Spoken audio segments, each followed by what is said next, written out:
Hello, I'm Reverend Dr. Horace F. Whitaker Jr., and thank you for joining us at the Thoughts for Living podcast.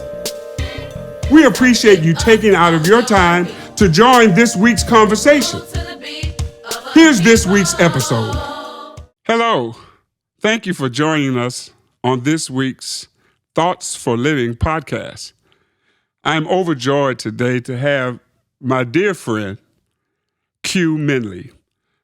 Q is a public health expert.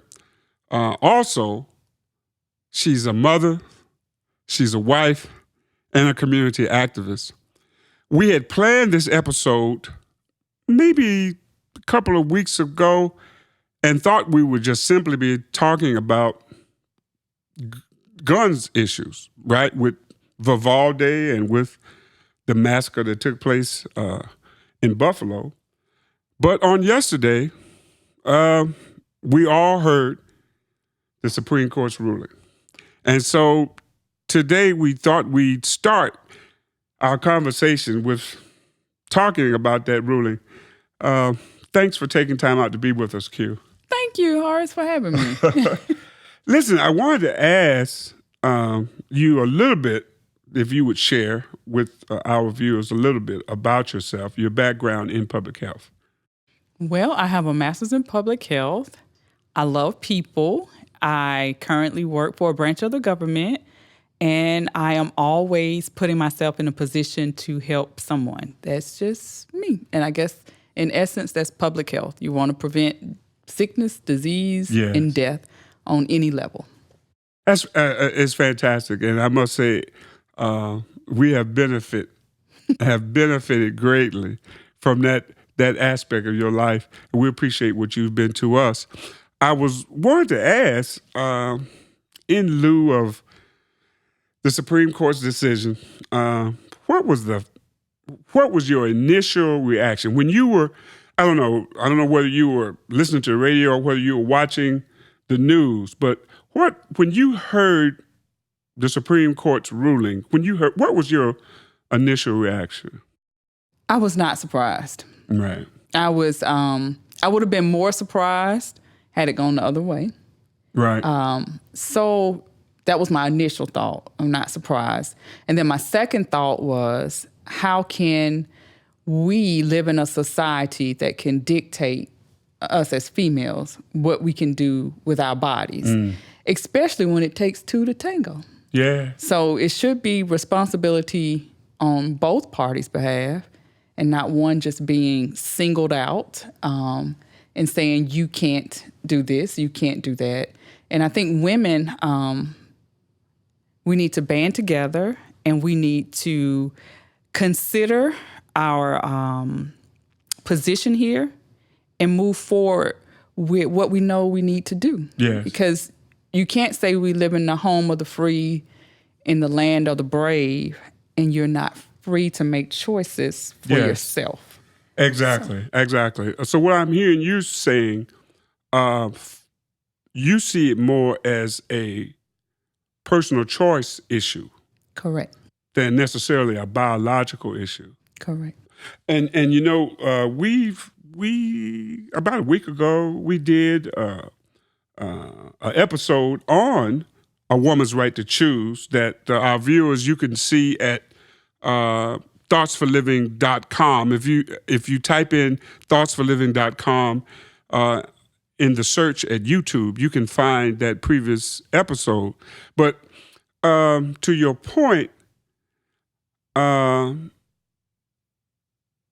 was thinking that if men have the right to choose to be fathers, why shouldn't women have the choice on whether they want to be a mother or not? That's right. And then who's going to draw these lines of what's right and wrong as far as what you can do with your body as a mother? Your own being. I have 7 kids. I'm living on the system. My husband is passed away, and now I have to take care of 7 kids. And then what if I'm coming home from work and I'm raped? Yeah. And then now I'm pregnant. I have to still have this child out of this horrible event that I have to look at every day. And I'm already feeding 7 mouths. This makes 8. Right. So, I mean, it's a lot to consider for females. But I guess this is a question that I always ask myself. Is why are we being targeted when when you can sleep with 100 women and have 100 children? Mm-hmm. I can sleep with 100 men, but I can only produce 1 child. So why am I being singled out as the one who needs to be stopped? Yes. Yeah. So that's my, that's always in my back of my mind. That's a thought. I never thought about it like that. A man can have 100 children. Right. Yeah. Potentially. Potentially, yes. Yeah. But you, on the other hand, I can sleep with 100 men, but I can only have one child. But that one man can sleep with 100 women and potentially have 100 children. So why are we being stopped? Singled out. I think, you pose a great question. We here at Thoughts for Living, we like to use ecological consciousness theory as a lens to help us, understand challenging questions like the one you just raised. And I think through that lens, we would have to look at how women have been treated historically. Yes. And for centuries, women's health, women's security was bound by her quote unquote relationship to a man, right? That in ancient times, the worst situation a woman could find herself in was to be a widow, right? Right. Or, God forbid, she never married. And I think the mindset of males who helped to create that kind of context really never valued women just in their being, regardless of what, you bring to the table. That's not even the point. It's just your humanity. And who women are as beings, I think historically, particularly when we look to European ways of viewing the world and people, European white males have always not seen women as equal. And I think the other piece that brings that home for me is that if you look at the United States, they allowed slaves to vote before their women. I think that says it all to me, to European American females, that European American males would allow supposedly the people that they saw as inhuman have the right to vote, men, right? But they didn't give African American women the right to vote. They gave African American formerly enslaved Africans, males, the right to vote, but would not pass that franchise on to their wives and daughters. I think that has a lot to do with how women, that says a lot about how women are treated in general. Now, if you put on top of that, Q, you're African American. As a public health expert, in the work that you've done, have you found the weight of having to live and perform as an African American woman as opposed to just being female? I think as a female in general, we all need to know that we have self-worth. Everybody has self-worth. Right. God loves everyone Everybody has self-worth. Now, how we live in this society, people put value on certain things. You put value on the type of car you drive or the home you live in, the type of degree that you have. We've done that. But that doesn't make someone who makes $1 million value more than someone who makes $1,000. Yes. So we have to come to a understanding that we are all valuable in the eyes of God, and we should be valuable in the eyes of one another. Yes. That's my first thing. Yes. My second thing, as a female, as a woman, as an African American, as a mother, then when you are up against someone, sometimes you can out-degree that person. You can run circles around them. Yeah. But because you're African American, you have to triple your appearance. You have to seem like you're not angry, right. or the typical stereotypes that we're angry and we're rolling our necks around and we're ghetto. You have to, when you get past all those stereotypes, sometimes it's hard to get a job. It's hard to move up. It's hard to be who you are, right? Because society has a label and a way that they view you from what they've watched in the past on the news, what they've read in the newspaper, what they see on social media. But the women that I know African-American female doctors, lawyers, teachers, business owners, and none of them have ever been to jail. They don't have gold teeth. They don't have baby daddies. They have husbands like I do. I've been married 24 years. And I think that our perspective of the Black woman is negative, in a negative connotation. Yeah. And we as Black women, we have to change that. Now, when it comes to public health and women's health, Black women are more likely to die during childbirth, have premature babies because of information that is not forthcoming and information that is not given in a manner in which you can actually be able to have a good outcome for birth or have a good outcome for dental health or gynecological health. So we have to learn how to pass information. Information has to be disseminated equally, I think, in order for us to have a different view. And I think that's why we are where we are today with the decision that we, heard yesterday, which I was not surprised, but we are there because people don't value you as a person. As a person. Yeah. I remember growing up,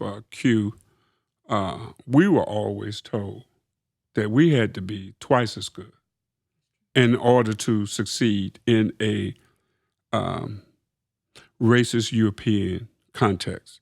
That if it came down to both of our resumes being the same, the European American that was applying for the job versus the African American or the other person of color who was applying for the job, if the applications looked the same, we were taught that you're not going to get the job. The only way, you're going to have to work twice as hard and be twice as good. And I think in the community that we were reared in, that kind of idea was just instilled in us. I mean, when I was coming up, it was no question about where you're going to college. It was where.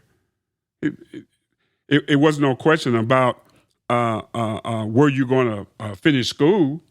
It just never came up. And I think you're absolutely correct that my parents and parents out of our generation who understood what we were going to have to contend with knew that they had to give us the emotional underpinning, right? Because they knew we were going into a world that didn't care for us, a world that didn't care about our circumstances and our situations.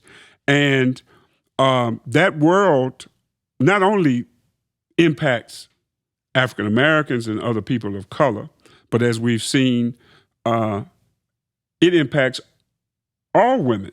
Because this ruling that just came out, it doesn't say, it doesn't characterize it by phenotype.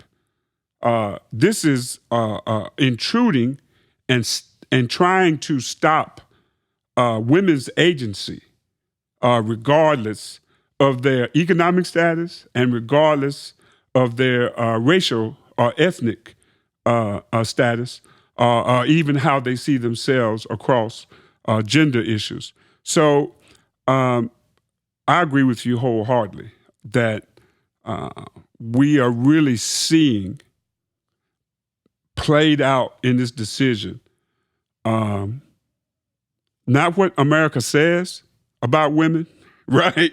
That we're supposed to be creating these opportunities to break through the glass ceiling, that we're supposed to be leaning in. All of this espouse support, right, for women really being seen in an equal manner. But when you have this decision that just comes out, it just negates all of that. It says loudly, it says loudly, right? This is a man's world, and we're going to dictate to you what can and should not be done. What are your thoughts on that? I agree. I mean, my thoughts are almost about the same. But to add to that, no, I think that if we are going to live in a society that is supposedly equal under whatever the circumstances are, then men and women are supposed to be equal. Yeah. We should have the equal opportunity to make the same decisions.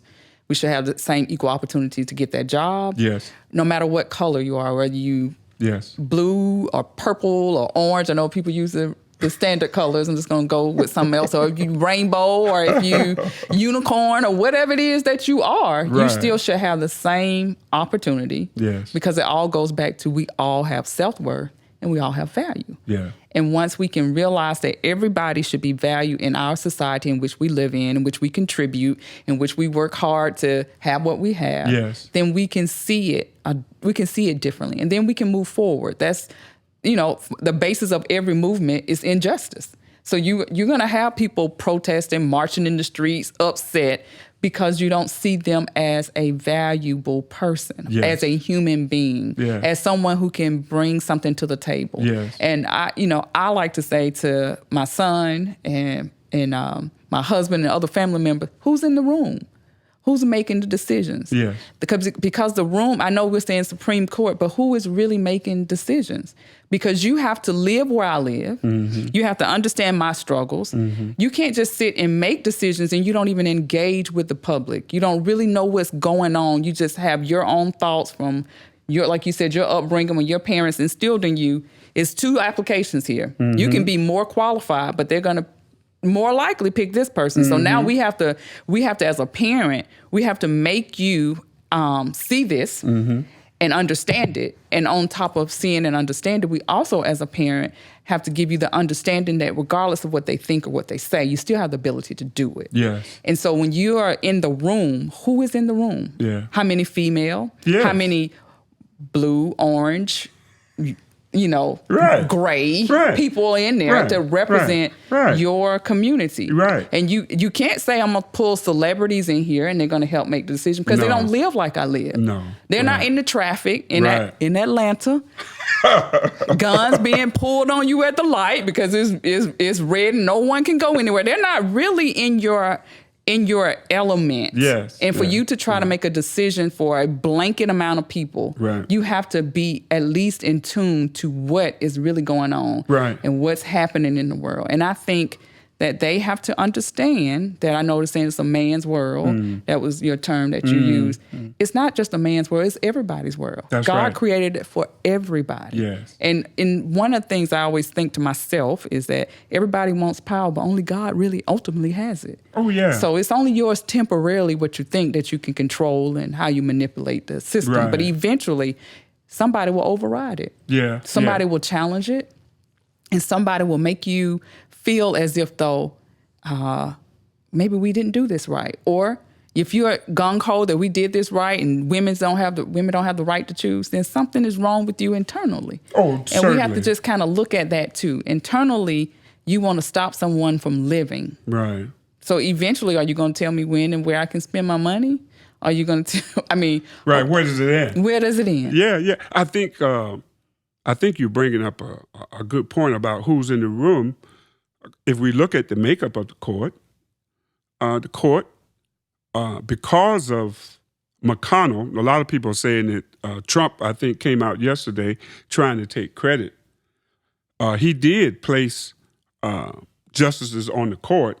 Those justices now, conservative justices, form a majority on the court, but as conservatives, their views are in the minority.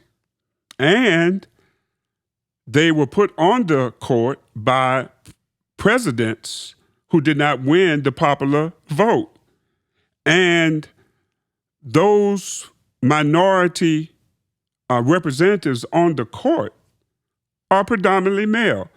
As I've heard some people say, regarding the issue of women's right to choose, if you really don't have a womb and fallopian tubes, you really should not really be the prime voice in the conversation.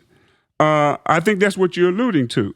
And because currently we have a court that's majority male and majority conservative, really speaks to something, an episode that's coming up. I'll probably be out in the next couple of weeks, where we're talking about Eric Holder made a statement, former Attorney General.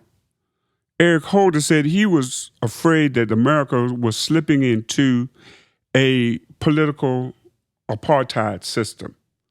And we know that really means, apartheid means the few governing the many, right?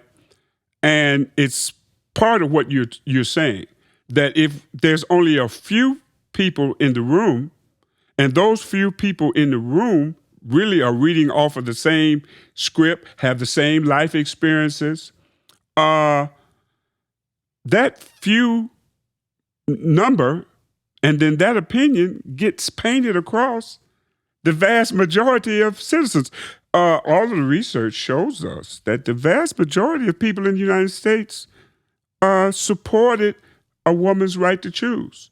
But now, because this minority has had the power to impose their beliefs onto the majority, we sit in the context that we have today. And I would dare say that relationship has been a relationship that historically has existed in the United States, where, James Madison said in the framing of this republic that the United States should be organized to protect the minority opulent from the masses. That is to say, to protect the few rich European white males from the rest of the society. So that, in a way, we've been living under white minority rule the entirety of my life. And that's, I believe, has to change in order to get more representation in the room that reflects the majority of the people in the country, right? I think that's a part of the reason why, too, with other issues around guns, right? We're just coming to the understanding of accepting gun violence as a public health issue. But again, the vast majority of citizens want some kind of constraints put on access to guns. But we have a minority of the citizenry who are able to use the power of corporate entities to control that conversation and even to control legislation. Now, I know they're supposed to have passed some legislation the other day, but I think it doesn't have any real teeth. I'm sorry. If you still have access to AR-15s, which are designed as weapons of war, and to me, I don't have any problem with a person going out hunting for food, but I've never seen people go out with a pistol. So I don't see the need to have complete and total access to a weapon of war and to a pistol to which people don't use to hunt. Well, as you can tell, we're all different. This helps me to think about my role as a woman of color, a wife, a mother, and what I can do to help create a world that is more sustainable for us all. If you're like me, subscribe to the channel and visit www.thoughtsforliving.com for more episode resources. Thank you for your support and email us with your thoughts for living.